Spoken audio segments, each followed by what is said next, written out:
मेरे प्यारे बच्चों, मैं सरोज बुधौरिया जो आप लोगों को अपनी कहानी सुनाऊंगी वह बिल्कुल सच्ची घटना पर आधारित है। उसका शीर्षक है रहम दिल कसाई।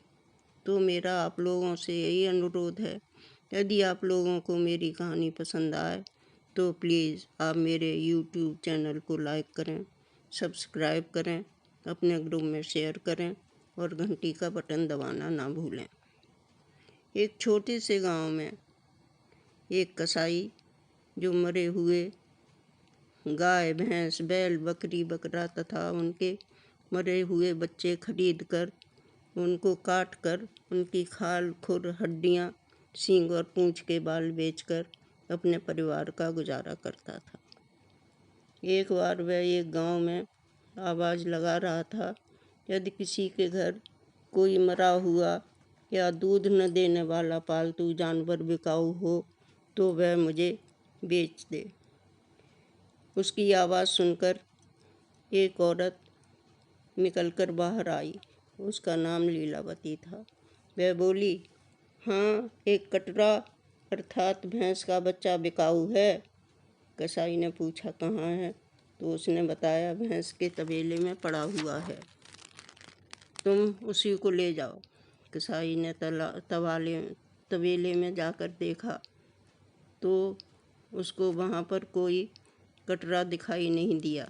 तो उसने कहा, यहाँ पर तो कोई कटरा नहीं है।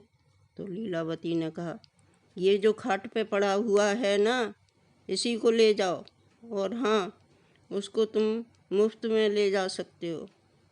उस खाट पर एक बूढ़ा और बीमार आदमी लेटा हुआ था। कसाई ने पूछा, क्या इन्हीं को ले जाना है? हाँ हाँ, इसी को ले जाओ। यह बुढ़ा सारी रात खों खों करके खांसता रहता है, इसने हमारी नींद हराम कर रखी है। उसका बेटा बोला, ये मरता भी तो नहीं है, इसने हमारा पीछा छूटे। उस बूढ़े बाबा की एक पोती थी। वही सबसे छुपकर जब उसके माँ तथा बापू खेत पर जाते थे तब वह अपने बाबा को रोटी और पानी दे दिया करती थी। तो वह कसाई उन्हीं को अपनी पीठ पर रखकर अपने घर ले गया और अपनी पत्नी सुंदरिया से बोला, जल्दी से खाट बिछा, खाट पर दड़ी बिछा दे और एक चादर और तकिया रख दे, मुझे उस पर इन ताऊ को लिटाना है। तब सुंदरिया ने जल्दी से खाट पर दड़ी बिछा दी और कसाई ने उन बूढ़े को उस खाट पर लिटा दिया। तब सुंदरिया ने ताऊ को चादर ओढ़ा दी और तकिया उनके सिर के नीचे लगा दिया। तब ताऊ उस पर आराम से लेट गए।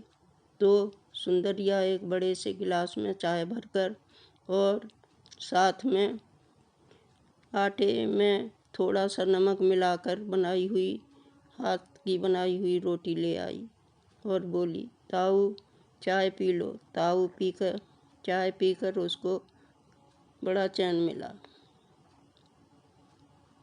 फिर कसाई ने उनके गर्म पानी से एक गमछा भिगोकर सारी देह पोंछकर उनको अपने कुछ ठीक ठीक से रखे हुए कपड़े पहना दिए।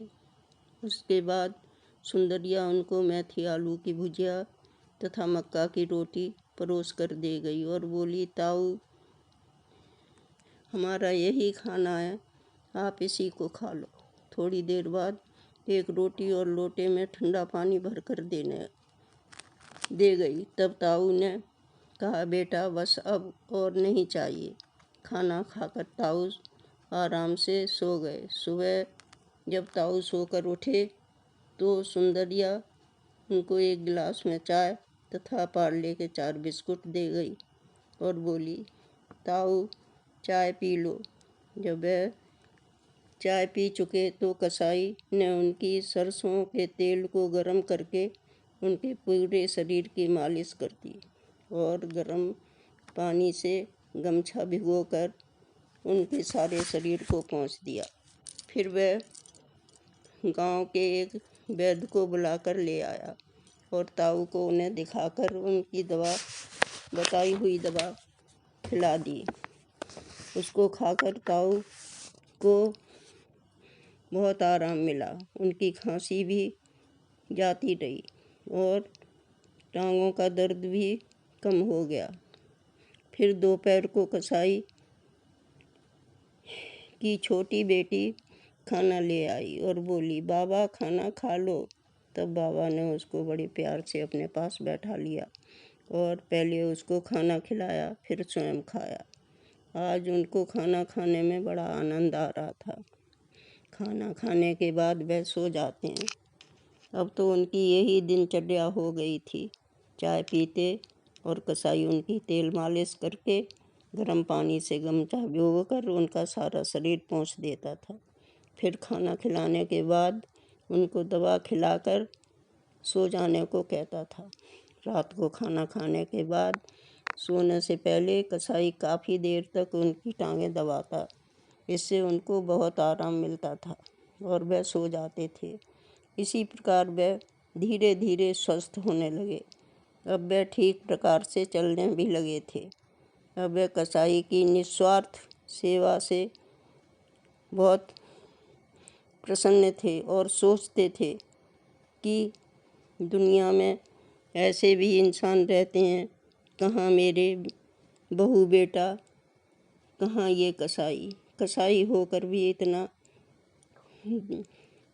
इतना दयालु है, तो मेरा कोई नहीं लगता है, फिर भी मेरी इतनी सेवा करता है। भगवान ने इसी को मेरा बेटा क्यों नहीं बनाया। तब उन्होंने एक दिन कसाई से कहा, बेटा मुझे तहसील में कुछ काम है, तू मुझे तहसील में ले चल। तो कसाई उनको लेकर तहसील पहुंच गया। वहाँ पर उन्होंने अपनी सारी ज़मीन जायदाद, घर और घेर सब कुछ कसाई के नाम कर दिया और पुलिस को बुलाकर अपने बहू बेटा को अपने घर से बाहर निकलवा दिया। सिर्फ एक पोती को अपने पास रख लिया और कसाई तथा उसके बहू बेटा को अपने घर ले आया। तब कसाई मरे हुए जानवरों को काटकर उनकी खाल इत्यादि बेचना बंद करके उन बुजुर्ग के खेत में खेती करने लगा और सभी आराम से रहने लगे। तो मेरी कहानी यहीं पर समाप्त होती है। अगली कहानी फिर कभी। हमको इस कहानी से यही शिक्षा मिलती है कि किसी को अपने बुजुर्ग माँ बाप का इतना निरादर नहीं करना चाहिए। जिन माँ बाप ने तुमको पाल पोस कर, पढ़ा लिखा कर, अपनी तमाम परेशानियों को दूर करके बड़ा किया, उन्हीं के साथ इतनी निर्दयता, ऐसा नहीं करना चाहिए। उनके साथ ऐसा व्यवहार कभी नहीं करना चाहिए। मेरी